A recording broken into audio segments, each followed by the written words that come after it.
नमस्कार, शाजरीता ब्लॉग में आपका स्वागत है। हाय फ्रेंड्स, मैं हूँ रीता। आप लोग सब अच्छे हो ना फ्रेंड्स?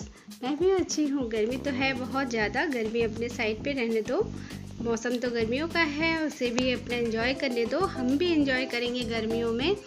तो फ्रेंड्स, बहुत ज़्यादा तेल मसाले की सब्ज़ी तो नहीं बन रही है, लेकिन हाँ, टेस्टी सब्जियां तो बन ही रही हैं। कुछ डिफरेंट बनाने की कोशिश करूँगी अगले कुछ दिनों में, जब मेरे हाथ ठीक हो जाएंगे। फ्रेंड्स, मेरी बेटी आ गई है तो थोड़ा मुझे हेल्प कर देती है और उसका जॉब भी लग गया है। मैंने आप लोगों को इन्फॉर्म किया था पहले। तो फ्रेंड्स, ये जॉब यही हमारे होम टाउन में ही है, तो उसको उसके पापा लेके जाते हैं और लेके आएंगे।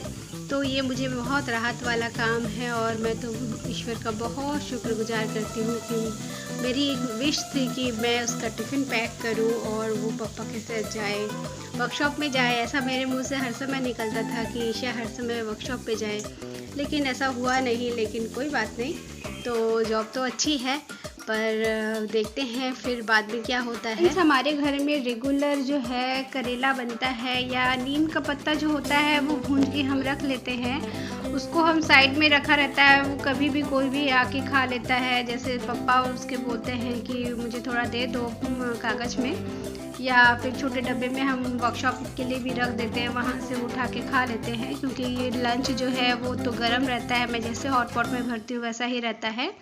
तो फ्रेंड्स, जनरली मैं करेला बनाती हूँ। अगर नहीं भी होता है करेला खाना, तो हम चावल में डाल देते हैं या फिर मछली में डाल देते हैं, तो उसकी भी अलग रेसिपी होती है। तो मैं कभी आप लोगों को शेयर करूँगी। एकदम कड़वा नहीं लगता है, लेकिन हाँ, स्मेल आता ज़रूर है कड़वे का, लेकिन करेला का कड़वा नहीं लगता है मछली में। तो फ्रेंड, मैं रोज़ाना की तरह काम ख़त्म हुआ है और मैं सर्फ डाल करके इसको साफ़ कर रही हूँ। और सर्फ डाल के साफ़ करने से तेल जो है वो निकल जाता है, क्योंकि ये जो पाबदा मछली है वो फूटती है और बहुत इधर उधर छिटक जाता है, शरीर पे भी आ जाता है। तो मैं ढक्कन लगा के करती हूँ, लेकिन फिर भी वो छिटक जाता है, तो तेल तेल रहता है, तो फिर काम करने अच्छा नहीं लगता है। क्योंकि मैं कभी कभी यहाँ पर रोटियाँ भी बनाती हूँ और अभी तो फैलता है करके, इसलिए मैं हाथ में भी दर्द होता है करके मैं अभी रोटी बंद कर दी हूँ। कभी कभी ब्रेड आ जाता है, वो स्टोर करके रखा रहता है, तो मैं उसमें से 1 पीस या 2 पीस निकाल के खा लेती हूँ।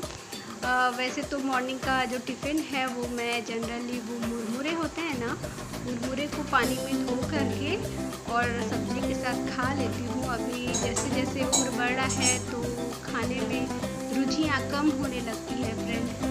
तो ये जो पापदा है ये छिटकती भी है, तो और नीचे भी फ्लोर भी पूरा तेल तेल हो जाता है। तो मैं रोज़ाना तो सर्फ से पोछा लगाएगी नहीं किचन को, तो मैं उसको 2 दिन देती हूँ। वो चूज़ करती है कि कौन सा दिन उसका इजी होता है अंजना का, तो वो समझ करके अपना सर्फ लगा के पोंछ देती है। या फिर मैं कभी कभी फ्रेंड, वो जो स्कॉच ब्राइट होता है ना, उसमें थोड़ा सा सर्फ ले लेती हूँ और जहाँ तेल वाला जगह है वहाँ पोछा लगा के मैं छोड़ देती हूँ, क्योंकि सारा काम मैं उसके ऊपर छोड़ती नहीं हूँ। अरे इन लोग हमेशा एक बात कहती थी कि रीता, जो भी काम कर दे रही है बहुत है, जितना भी कर रही है उतना ही बहुत है तुम्हारे लिए। एक जो हेल्प करने वाली है वो सोचो कि तुमको जितना भी कर रहा है वही फ़ायदा है। तो इसलिए मैं समझती हूँ कि वो भी एक काम करती है, इतने सारे घर में काम करती है, स्कूल का खाना बनाती है, उसके बाद हमारे घर भी आती है, तो उसके ऊपर प्रेशर कम ही पड़े तो अच्छा है। लेकिन वो कभी एब्सेंट नहीं करती है। अंजना का ये बात बहुत अच्छा है, बर्तन जैसे भी धो, लेकिन वो कभी एब्सेंट नहीं रहती है। ये हमारा एक बेनिफिट है। फ्रेंड्स, बात ये है कि जब ये खाना बनता है, बनते बनते में ही लगभग 10 मिनट के बाद में ही प्रशांत जब चले जाते हैं तो अंजना आ जाती है। तो अंजना आने के पहले जो काउंटर है, जो गंदगी रहती है, वो सब नीचे गिर जाता है। तो अंजना एक बार में साफ करके चली जाती है और फिर सारा दिन भर गंदगी नहीं होती है। वो घर में कोई आता भी नहीं है और गंदगी भी नहीं होती है। फ्रेंड्स, अभी बच्चे लोगों को, मैं खरगोश के बच्चों लोगों को घर के एक पीछे वाले घर में ऐसे ही बंद करके रहती हूँ, या वो घर बड़ा भी है, दौड़ा दौड़ी करते हैं बच्चे। अभी जो हैं थोड़े से आलस हो गए हैं, गर्मियाँ ज़्यादा है तो वो पड़े रहते हैं एक जगह पर। तो मेरे हस्बैंड बोले कि पीछे वाले घर में रख दो, क्योंकि ये घर बहुत ठंडा रहता है, तो बच्चे लोगों के लिए बहुत अच्छा है। तो फ्रेंड्स, आज हमारे लंच में बना है ये आलू करेला फ्राई है, पम्पकिन की सब्जी है, पापड़ा मछली है और लिक्विड में मूंग की दाल है, चावल के साथ में गर्मा गर्म चावल। तो मैं हस्बैंड का लंच पैक कर दी हूँ। हस्बैंड के जाने के बाद पे ही अंजना आ जाती है, तो मैं ये सब जगह जो है झाड़ू मार के साफ़ कर देती हूँ, क्योंकि खरगोश जो है बहुत सुंदर दिखते हैं, लेकिन उनकी जो हरकतें हैं वो बहुत गंदी होती है। जहाँ पर वो खाते हैं वहीं पॉटी कर भी देते हैं, लेकिन पॉटी सूखी होती है तो ज़्यादा प्रॉब्लम नहीं होती है उठाने में। तो फ्रेंड्स, मैं ये सब साफ़ कर दी हूँ। उनका जो विंडो केस है वो साफ़ करके आके ड्रेस चेंज करके फिर मैं सोची कि थोड़ा टाइम है तो थोड़ा बिछौना को भी कर लूँ, घर अभी खाली है।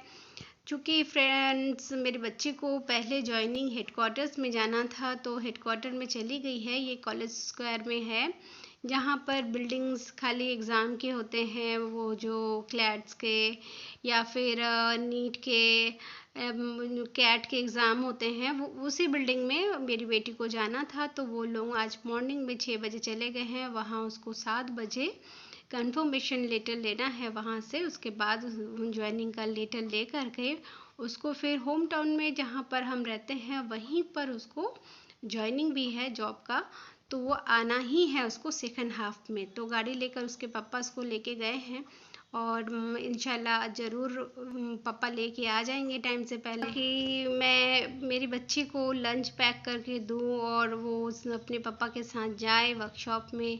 तो ये सपना तो मेरा रह ही गया, लेकिन फिर भी अभी वो जॉब में है तो ये जॉब भी बहुत अच्छा है। मेरी मम्मी भी अपना ऐसा सपना देखा करती थी कि हम लोग जॉब में जाएं और मम्मी देखें हम लोगों को।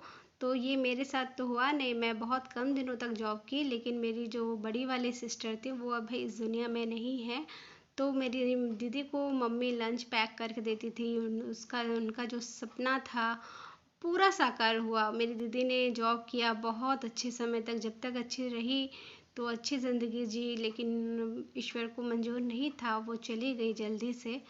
खैर कोई बात नहीं, अब मम्मी भी नहीं है। एक और बहन है, हम 2 बहनें हैं नदी के इस पार और उस पार में। आप लोगों ने देखा होगा ये बेड का जो शीट है, ये बेडशीट जो है वो थोड़ी छोटी पड़ती है, क्योंकि ये जो बेड है वो 8 फीट का है और 8 फीट की जो चादर है सिंगल बेड में नहीं आते हैं, बहुत मुश्किल है मिलना। तो हम डबल बेड वाला अगर लगाते हैं तो उसको साइड से इतना मोड़ना रहता है तो वो दिमाग ख़राब हो जाता है।